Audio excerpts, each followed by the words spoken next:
हाँ, मैं मनोज पांडे, ग्राम सिंगारपुर, पोस्ट सहूर, जिला लखीसराय से बोल रहा हूँ। मैं आपको लखीसराय में के नज़दीक सिंगारपुर गांव में, जहां भगवान स्वयंभू महाराज की उत्पत्ति हुई है कौन मास में, और वहीं मैं आया हूं और उनसे वहाँ कुछ ग्रामीणों से मैं बात कर रहा हूं। और ग्रामीण बताने जा रहे हैं कि किस प्रकार से स्वयंभू महाराज की उत्पत्ति हुई है। और ऐसा भी सभी लोग यहाँ के कह रहे हैं कि यहाँ जो भी मन्नत मांगते हैं उनको पूर्ति होता है और बहुत ही जसबली हैं। तो उन्हीं ग्रामीणों में से मैं एक ग्रामीण से मैं बात कर रहा हूँ। आप बताएं कि भगवान स्वयंभू महाराज की उत्पत्ति किस प्रकार से हुई है। आप कुछ बताएंगे? बताइए। मेरा नाम वकील सिंह, घर सिंगारपुर, थाना सोढ़ा, जिला लखीसराय है। मैं इस बस्ती का एक नागरिक होने के नाते जब बाबा की खोज की जा रही थी उस वक़्त मैं उपस्थित हुआ। 10 बजे समय था, सावन का महीना था, मंगलवार दिन थी, 17 जुलाई था 2012। मैं उपस्थित था। मैंने देखा बाबा को नीचे से हल्की सी कुदाल के द्वारा यहाँ के खुदाई करने वाले कार्य में जुटे हुए थे। जब इनका निष्कासन किया गया तो मैं स्पष्ट रूप से देखा। इसके पहले मैं ये कह रहा हूँ कि मैं पटना यूनिवर्सिटी का एक एंशिएंट हिस्ट्री का छात्र भी हूँ और जियोलॉजी से संबंधित विद्यार्थी भी हूँ। ये कहा कि ये बाबा जो आपके बीच उपस्थित हुए हैं ये खनिज धातु से बने हुए हैं, इनमें कुछ विशेष आभा है। इनके विकृतीकरण की ओर आप लोग अपना कुदाल न बढ़ाएं।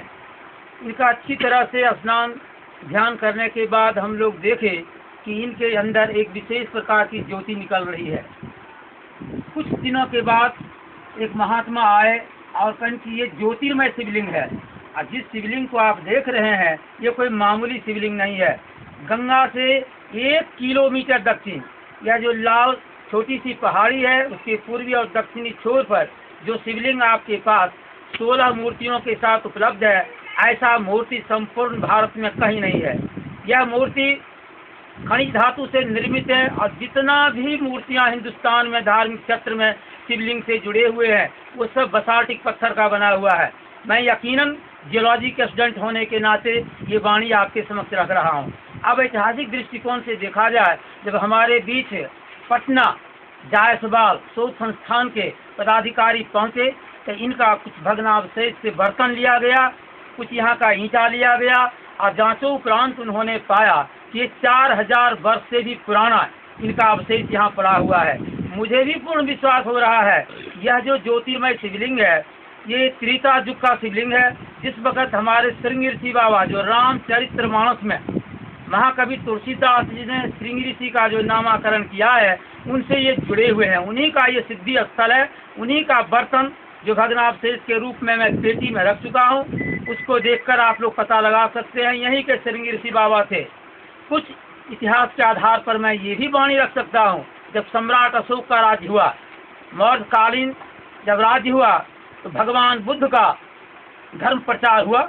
उस वक़्त सम्राट अशोक के कर कमलों के द्वारा भगवान बुद्ध को स्वीकार किया गया और उसी वक़्त महात्मा बुद्ध के धर्म प्रचारार्थ इस शिवलिंग को कुछ उपद्रवीकारी ने इस शिवलिंग को जमीन के नीचे कर दिया गया, जो आज हमारे बीच कई हजार वर्ष के बाद पुनः उपलब्ध हुए।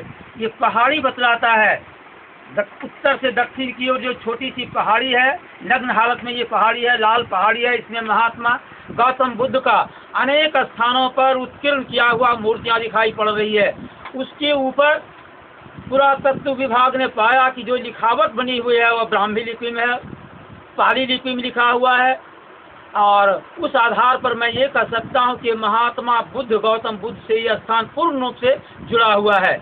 ये महात्मा गौतम बुद्ध का वर्षोवास का तीसरा स्थान यही दिखाई पड़ता। 3 साल तक महात्मा गौतम बुद्ध इसी पहाड़ी पर अपना स्थान बनाए हुए थे। उनके द्वारा एक मठ ऊपर में बनाया हुआ है, कोई भी आदमी आकर देख सकता है कि उस मठ को जरा सा देखिए। कम से कम कई हजार मन मिट्टी का टुकड़ा बना हुआ है, फेंका हुआ है और उसमें महात्मा गौतम बुद्ध या उनके संघ के पदाधिकारियों को रहने के लिए मठ बना हुआ था, जिसे मुस्लिम कालीन शासन के दौरान उसे भग्न कर दिया गया। लेकिन यह जो ज्योतिर्मय शिवलिंग है ये जमीन के अंदर थे, इसलिए इसका कहीं भी भंगीकरण नहीं हुआ और आज सावन के महीना में आपके बीच उपलब्ध हुए।